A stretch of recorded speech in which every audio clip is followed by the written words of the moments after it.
Salam, xoş gördük sizi əziz müdavimlər. Bugün İskəndərnamə poemasının təhlilini verəcəm başdan sona qədər, şərəfnamə hissəsini, gələn dəfə isə İqbalnamə hissəsini.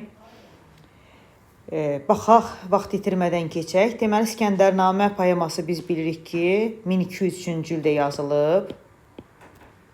Və İskəndərnamə Nizami Gəncəvinin son poemasıdır. Və deməli, əsər əruz vəznində yazılıb, əruz vəznində və 10.460 beytdən ibarətdir İskəndərnamə. Ən çox hissə Şərəfnamənin payına düşür burada. Şərəfnamə 6835 beytdir. Yəni, yerdə qalan 6835 beyt Şərəfnamə hissəsinin payına düşür. Yerdə qalan isə İqbalnamə. Yəni, Şərəfnamə daha çoxdur. Sujetə daxil olmayan hissələr, deməli, Allaha xitab var orada, minacat, Allahın tərifi, nət, Peyğəmbərin tərifi, Şərəfnamənin yəni başlığı bu şəkildə başlayır. Biz bilirik ki, poemalar zaten bu şəkildədir. Allahın tərifi, Peyğəmbərin, fəxriyə var, məthiyə var. Sonra gəlir Şərəfnaməni yazma haqqında. Deməli, burada İskəndərlə əlaqəsi olmayan, bax, fikir verir, İskəndərlə əlaqəsi olmayan, ancaq əsərlə əlaqəsi olan hekayət verilir. Yəni, İskəndərlə əlaqə yoxdur, amma əsərin özü ilə əlaqə var. Deməli, varlı adamlar əşrəf tapmış yoxsula deyir. Zəri zər, xəzinə xəzinə çəkər. Bu fikrə əsasən avam və yoxsul adam öz qızılını bazarda tapdığı sərraf dükanındakı digər qızılların içərisinə atır. O düşünür ki, qızılı artacaq. Lakin əksi olur. Yoxsul kişi olan qızılını da itirir. Dükan sahibinin qızılı geri istəyən yoxsula cavabı belə olur. Çox gedə bilərmi azın üstünə? 100 yetməz, bir gedər 100-ün üstünə. Yəni, çoxluq hər zaman azlığa qalib gəlir. Yəni, belə bir fikir aşılanır. Hekayədən nəticə çıxarmaq isə oxuculara tapşırılır. Yəni, oxuculara həvalə edilir ki, yəni buradan nə nəticə çıxardınız. Daha sonra İskəndərin doğulması haqqında Rum əfsanəsi təsvir olunur. Deməli, İskəndərin doğulması haqqında bilirik ki, bir neçə əfsanə var. Bu əfsanələrdən biri orada əks olunub ki, yoxsul qadın meşədə uşaq dünyaya gətirir və qadın ölür. Uşaq sağ qalır. Feyləqus, yəni İskəndərin atası, təsadüfən ovda idi. Bu hadisəni görür, qadını dəfn etdirir, uşağı saraya gətirir. Həmin uşaq elə İskəndərdir. Sonra Nizami İskəndərin doğulması haqqında Zərdüş rəvayətinə, Firdovsinin əsərindəki rəvayətə də müraciət edir. Lakin hər iki rəvayəti pozuq hesab edir. Yəni, düşünür ki, doğru deyil. Nizami qoca yerlinin rəvayətini ən yaxşı rəvayət kimi qiymətləndirir. Deməli, qoca yerlinin rəvayəti.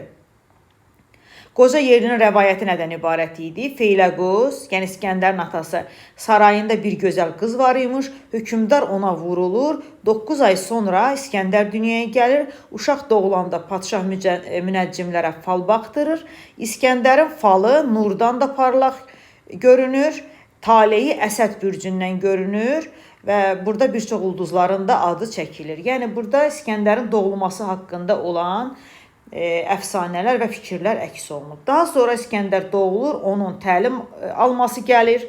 Deməli, dehqan, yəni əkinçi danışır. Sonra İskəndər seçilmiş gövhər kimi qiymətləndirilir.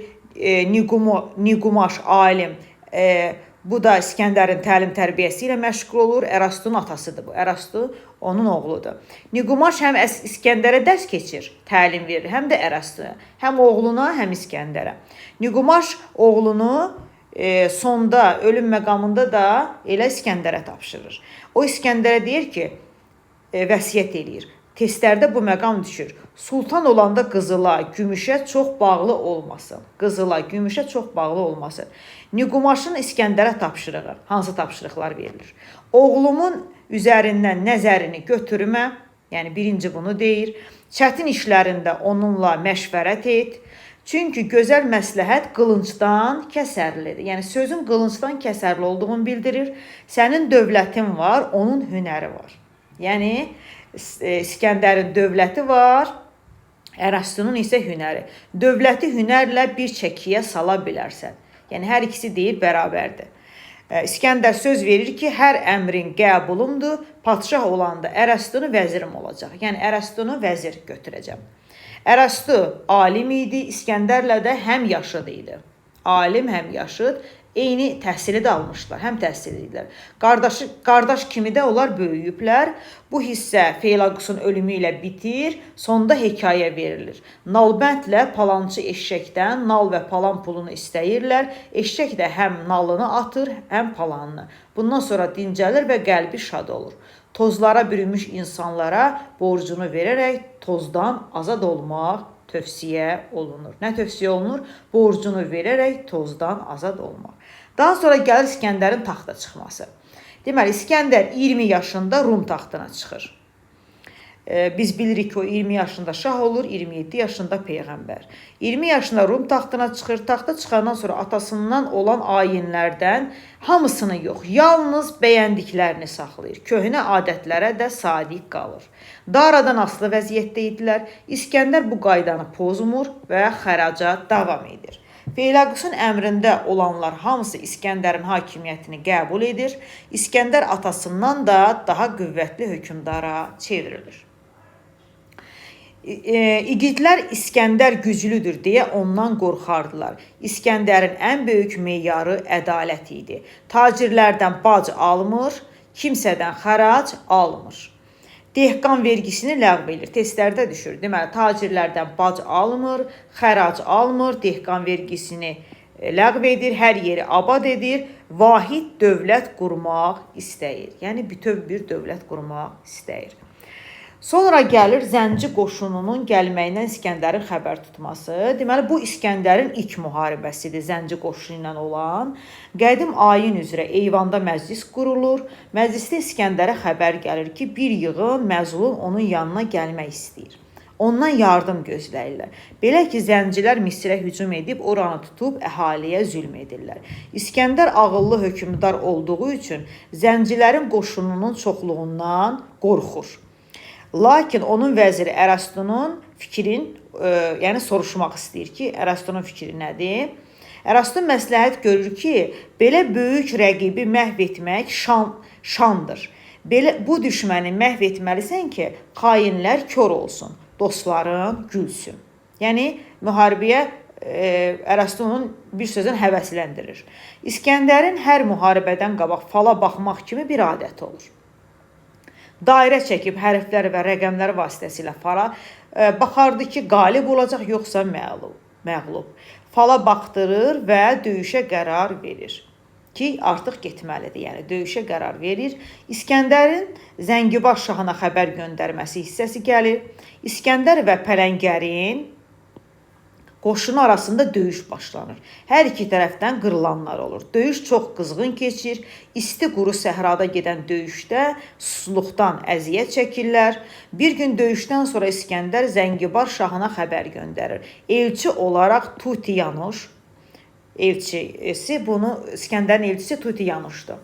Adlı çox gözəl səsi və nitqi olan, öz danışığı ilə hamını razı sala bilən alimi onun yanına bir neçə nəfər göndərir. Zəngibar Tutyanuşun başını kəstirir, qanını qızıl teşdə içir. Tutyanuşla gedən digər elçilər qorxuya düşüb xəbər gətirirlər. Qoşun arasında qorxu yaranır. Səhəri gün İskəndər yenə döyüşə çıxır. O orduda qorxu yarandığını hiss edib vəzirini çağırır, ondan yenə məsləhət alır. Ərəstunun tədbiri isə nədən ibarət idi? Bir neçə zənci tutdur. De ki, eşitmişəm zənci əti dadlı olur. Birinin başını kəsdir, aşpaza əmr et bişirsin və bu əmri zənci dilində ver ki, digər zəncilər anlasın. Ancaq aşpaz əslində qara qoyun başını bişirsin. Sən də o əti ye və de ki, zənci əti nə dadlıymış. Yəni, əslində, yediyin qoyun başı olsun. Sadəcə onlar elə bilsinlər ki, bu bir zəncinin başıdır. İskəndər belə də edir. Digər zəncilər bunun şahidi olur və öz ölkələrinə xəbər aparırlar ki, bizim hökmdar qan içəndirsə, onların hökmdarı adam yeyəndir. Beləliklə, Zənci ordusunda da qorxu yaranır. Zərracı adlı Zənci pəhləvanı vardı. O çox yaxşı döyüşürdü. Neçə Rum sərkərdəsini öldürəndən sonra İskəndər özü onunla döyüşür və Zərracəni öldürür. Zəracədən sonra bir neçə pəhləvanla döyüşən İskəndər nəhayət pələngərlə döyüşür. Heç biri bir-birini məğlub edə bilmirlər. Pələngərlə İskəndər. Səhəri gün yenidən döyüş olur, lakin bu dəfə pələngər artıq qorxur. Özü döyüşə çıxmaq əvəzinə başqalarını göndərir. İskəndər hamısını məhv edir, yenə növbə çatır pələngərə. Bu dəfəki döyüşdə də İskəndər onu öldürür. Zərracəni öldürəndən sonra pələngəri öldürür. İskəndərin Misirdən Roma qayıtması hissəsi başlayır sonra. İskəndər qoşunu ölkəni talan edir. Onlar Makedoniyaya hədsiz var dövlət gətirirlər. O Misirdə İskəndəriyyə şəhərini saldırır. Deməli, İskəndəriyyə şəhərini elə İskəndər özü saldırıb. İskəndər gətirdiklərindən Daraya xərac göndərir. Dara bu qələbədən qorxuya düşmüşdü. Onun içində kin odu alovlanır və İskəndərin göndərdiklərlə qane olmur. 7 illik xərac istəyir. 7 illik. İskəndərə göndərdiklərinə qarşılıq kinli məktub yazır. Bu məktub İskəndərə çox pis təsir edir. İskəndərin ovda xoş fal verməsi bu hissəsi gəlir. İskəndər artıq Daraya xərac göndərmə fikrindən daşınır. İskəndər bütün ölkələri fəth etmək arzusuna düşür və bir gün İranı da fəth etməyi planlaşdırır. Gəzməyə çıxanda yolda hadisə ilə rastlaşır və bunu özünə fal kimi yozur. İki kəkliyin didişməsini görür. Birinin adını Dara, digərinin adını isə İskəndər qoyur. İskəndər adlandırdığı kəklik digərini məğlub edir. Qayanın başına qonmaq istəyəndə bir qartal gəlib onun başını üzür. Bu hadisəni belə yozur. Daraya qalib gələcəyəm və ölüm bir gün mənə də var. İskəndər Daraya əlaltı olmaqdan qurtulmaq üçün döyüşə girmək qərarı verir. Və ordunun fikrini soruşur, ordudan hər kəs hazır olduğunu bildirir. Ordudan bir nəfər, münəccim, ona məsləhət verir. Döyüşə tələsmə. Qoy Dara sənə hərb açsın, sonra döyüşə gir. O zaman xalq sənə işğalçı kimi baxmaz və sənə qalibiyyət daha asan başa gələr. İskəndər fikri bəyənir, yenidən fal açılır, hökmdar adını yazıb, hərfləri saymaqla sonra qoşun toplanılır. İskəndərin güzgü qayırması hissəsi gəlir. İskəndər qılıncın tiyəsində öz əksini görür, bu ona maraqlı gəlir, əmr edir ki, güzgü düzəltsinlər. Harda görür? Qılıncın tiyəsində. Bir neçə yol sınaqdan sonra nəhayət dəmiri, dəyirmi kəsib üstünə müxtəlif maddələr çəkməklə güzgü hazırlanır. Dara elçisinin İskəndərin yanına gəlməsi. Dara İran hökmdarıdır. Dara İskəndərə məktub yazır. Niyə bu qədər sevinirsən? O sərvət mənim üçün heç bir şeydir.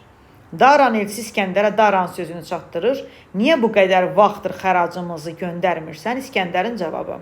Artıq qızıl yumurta doğan yoxdur. Əvvəllər Daraya qızıl yumurtalar göndərərdi. İndi biz eyni səviyyədə hökmdarıq. Xərac göndərməyəcəyəm.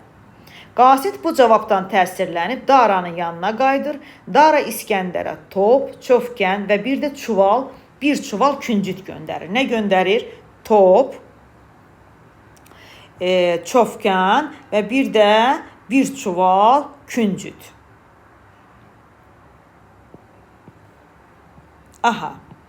Qasidə bu göndərdiklərinin sirrini öyrədir. Qasid bunları gətirir və deyir.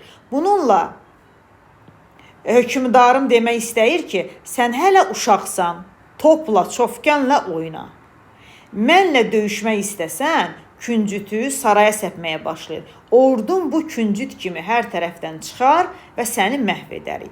İskəndər bu əşyaları başqa cür yozur artıq. Dünya top dünyadır. Dara bu çofkəni göndərib ki, mən onunla bu köhnə dünyanı özümə tərəf çəkim. Əmr edir, saray quşlarını buraxırlar, quşlar küncütü dənləyirlər. Bu isə mənim ordum Daranın ordusunu məhv edər kimi yozur. İskəndər çuvala üzərlik doldurub, qasidi geri göndərir. Dara bu cavaba dözmür. İran xalqından kömək istəyir. 900 minə qədər ordu toplayır və Yunanistana doğru hərəkət eləyir. Daha sonra Daran İskəndərlə müharibəyə qoşun çıxarması hissəsi gəlir. İskəndərə xəbər çatır ki, Dara çox böyük ordu ilə hücuma gəlir. İskəndərin cavabı belə olur. Bir qılınc 100 öküz bağrını dələr. İskəndər də müxtəlif dövlətlərdən qoşun toplamışdı, 600 min. Deməli, 600 min İskəndərindir, 900 min Daranın. Yəni, 300 min fərq var arada.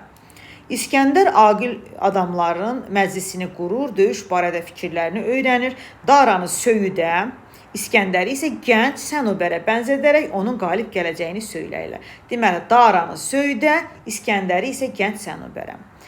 Yenidən İskəndərə ilk qan tökən sən olma məsləhəti verilir. İskəndər orduya hərəkət əmri verir. Dirəfşi qayədən yüksək, göy rəngli ipək, ipəyin üstündə əjdaha rəsmi, 50 arşından uca sütunlu bayrağını sancır. Darada aqil adamları çağırıb məsləhət edir. Söz deməyə qorxurlar, yalnız Fəribərz adlı Fəribərz. Qoşun başçısı deyir, Ulu babam demişdi ki, yaxın zamanlarda Rum elindən sərkərdə çıxacaq və Kəyan taxtına oturacaq. Babamın dediyi o adam İskəndər olmasın. Bəlkə müharibəyə girməyək. Bundan əsəbləşən Dara qocaya ya məzar, ya ibadət yaraşar deyir. Yəni, get, evdə otur. Həmin adam Daranı əsəbləşdirdiyi üçün peşman olub sözlərini geri götürür. Daran İskəndərdən üstün olduğunu deyir. Daraya təriflər yağdırır. Dara yenidən İskəndərə məktub yazdırır katibə ki, yəni yenidən İskəndərə bir məktub yaz. Aha. Məktubda Avestaya and içilir. Bilirik də Avesta dini kitabdır. Avestaya and içilir. Məktubda İskəndərə hədə gələrək bildirilir ki, geri qayıtmasan səni məhv edəcəyəm, özünü tərif edir.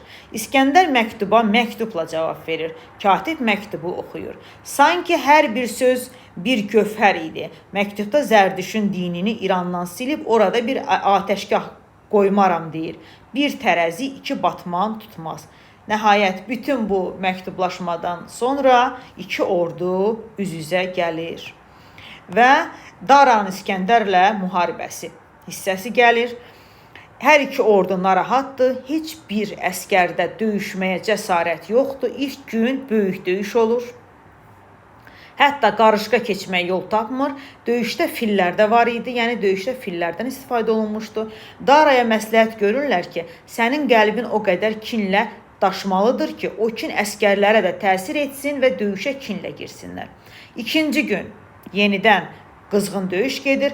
Daranın 2 dənə baş sərdarı, 2 nəfər daha doğrusu baş sərdarı, şahın kinindən artıq bezmişdi. Onlar şahı öldürmək üçün əlbir olurlar. Tədbir tökürlər. İskəndərin yanına gəlib Daranı öldürməkləri qarşılığında qızıl istəyirlər.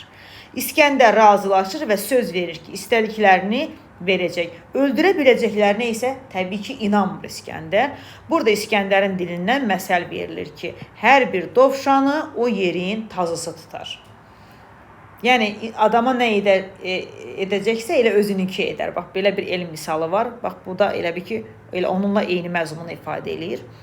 Daranın sərkərdələri tərəfindən öldürülməsi hissəsi gəlir. Sərkərdələr gecə Dara ilə məsləhətləşirlər ki, döyüşdə sağdan və soldan hücuma keçək, bir Rumlu əskəri də sağ qoymayaq.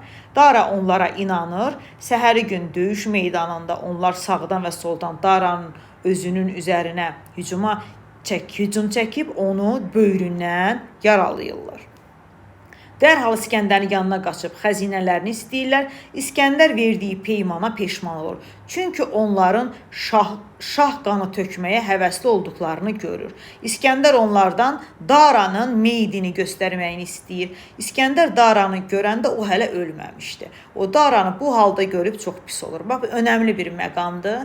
Yəni, insanın düşmənini görəndə üzülməsi. Əslində, İskəndərin ən böyük xəyali idi Daranı məğlub eləmək, amma onu o vəziyyətdə görəndə üzülür, pis olur. Dara İskəndərə deyir ki, tacımı almağa gəlmisənsə, azacıq macal ver, ölürəm artıq. İskəndər cavabında ağlayır. Nökərin İskəndər mənəm, Şəhriyar. Səni bu vəziyyətdə görmək istəməzdim. Sənə ürəkdən şəfa diləyirəm. Sənin bir tükün gözümdə yüzlərlə tacdan daha qiymətlidir. Düşmənə deyilən söz. Yəni, bu İskəndərin bir növ böyüklüyünü göstərir. İskəndər Daranın son arzusunu deməsini istəyir. Daranın isə 3 istəyi var idi. Birinci, günahsız ölümə görə ədalətli rəftar et. 1. İkinci, Kəyan taxtına çıxsan ona ziyan yetirmə. Kin toxumunu İranda əkmə. Nəhayət üçüncü, hərəmxanama toxunma. Qızım Rövşənəyi özünə süfrə yoldaşı ilə, yəni həyat yoldaşı. İskəndər səhərdən axşamacan Dara üçün ağlayır. O Daranın hər istəyini yerinə yetirir. İskəndər öz hökmdarını öldürən hər iki sərkərdənin qətlinə əmr verir. İran səltənətinə sahib olan İskəndər Daranın qızı Rövşənək ilə evlənir. Rövşənəyi Ruma göndərən İskəndər Ərəbistana gəlib Kəbəni ziyarət eləyir. Bir çox ölkələrdən keçən İskəndər nəhayət ki Azərbaycana gəlir. Daha sonra gəlir İskəndərin Bərdəyə gəlməsi və Nüşabə ilə görüşməsi. Bu hissə Bərdə təbiətinin gözəlliklərinin təsviri ilə başlanır. Daha sonra Nüşabə haqqında məlumat verilir. Sarayda minlərlə qız xidmətə dayanır. 30 min qulam isə ordusunda qılınc oynadır. Hər işi qadınlarla həll edir. Səhrada çadır quran İskəndər əkinlərə, çaylara heyrət edərək bu ölkənin padşahının kim olması ilə maraqlanır. Nüşabə haqqında verilir ki, o qədər dindardır bu nazlı dilbər, öz cənnət köşkündə yatmaz gecələr. Nə gündüz əl çəkir can bəsləməkdən, nə gecə Tanrıya səcdə etməkdən. Yəni bu Nüşabə haqqında verilən bir fikirdir.